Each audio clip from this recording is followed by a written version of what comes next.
What if I told you there's a way to invest your money to protect it against inflation? The rising prices can destroy your savings, but if you have the right plan, this all can be negated. Now, today I'm going to break down the inflation proof investment for everyday folks like you and I. You don't need a finance degree, you don't need to be rich, you just need to be smart about where you're putting your money in a very simple plan. So let's go ahead and get into it. So when we start thinking about inflation, it is the silent killer of wealth. We have heard this before. $1 today will not buy as much as we can get tomorrow.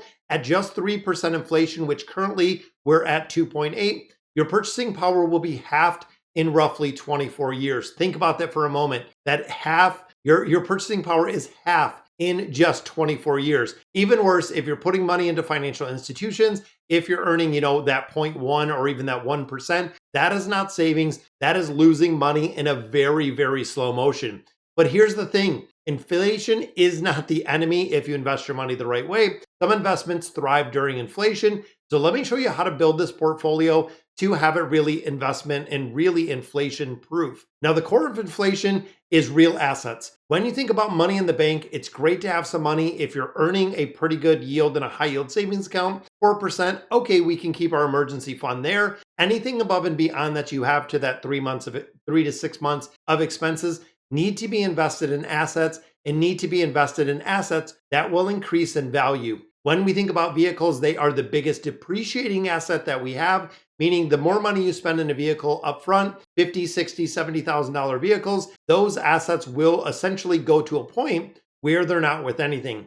So when we start thinking about real assets that will increase in price, some of these include real estate. We see stocks, ETFs, commodities, gold, oil, possibly even kind of the stretch of Bitcoin, which a lot of people say is going to be, $1 million a coin in the future. And then looking at treasury inflation protection securities or TIPS, or even bonds, depending on the yield. Now, when you think about it, inflation goes up, companies raise prices. Landlord raises rent, real estate prices go up. Gold historically has been a hedge versus paper money. When paper money gets weaker, if there's ever a point where we are taken off the US dollar as kind of the global asset or a global currency, it's going to be interesting to see what happens. So think about it this way. The more assets you own, not just savings and cash, the wealthier you can become. So what exactly does it look like? Let's break it into 4 simple parts. The first one, index fund investing. Now, when we look at, some of the things like a VTI, a VOO, S&P 500 ETFs, this is perfect broad market index funds.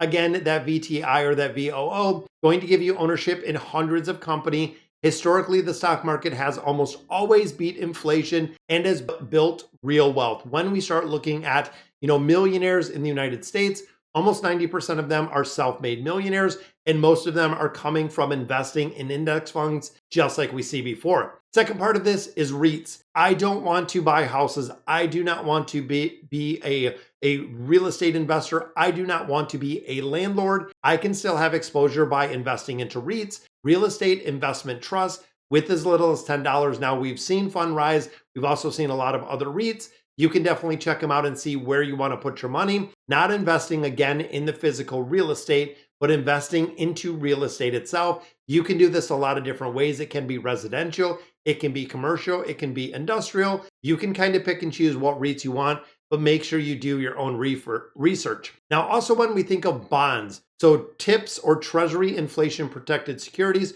or I bonds, always adjust with inflation. This means they're not going to make you rich, but it will be a preservation of wealth over an extended amount of time if you do hold those bonds. And then we have kind of the alternatives. When we look at gold, when you look at oil, farmland, cryptocurrencies, these are commodities, these are alternatives. When you look at collectibles, when you look at, something like a Masterworks that offers fine art, or even fractional investing in a lot of different collectible assets. You don't need to own it all. You don't need to go all in a one asset like gold or Bitcoin, but having them in your portfolio in a percentage can really hedge inflation, putting them, and they do recommend around 3 to 5% in something like cryptocurrency, putting it in gold, putting it in oil, putting in something where it's a little bit more speculative. The price can go up and down, but for the long term, the value has been increasing for those assets. We think of a very small slice here, not the entire pie. So how do we do this? The big trick to all of this works with investing The secret is automation and the secret is consistency. You don't just invest once. It's not a set it and forget it. It's investing a certain portion of your paycheck every time you get paid. We talk about this a lot. When it comes to a paycheck and you get paid, let's say for instance, easy rounding, you earn $100,000, 15% of that should be set aside for savings, investing,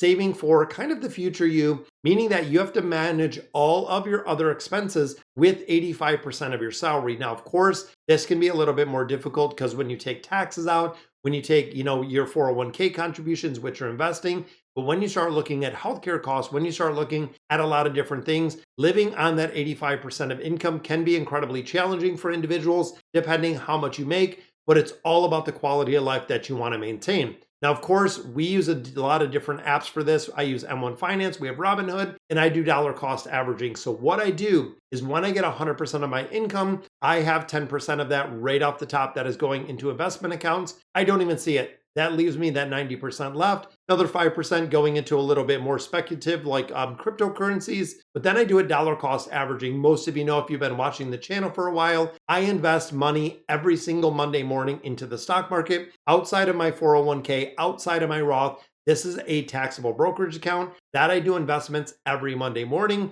with dollar cost averaging. Same thing that I do every 2 weeks when I get that paycheck. I have a certain amount of money that goes into my 401k. Again, utilizing that dollar cost averaging. It reduces the risk, builds my portfolio over time.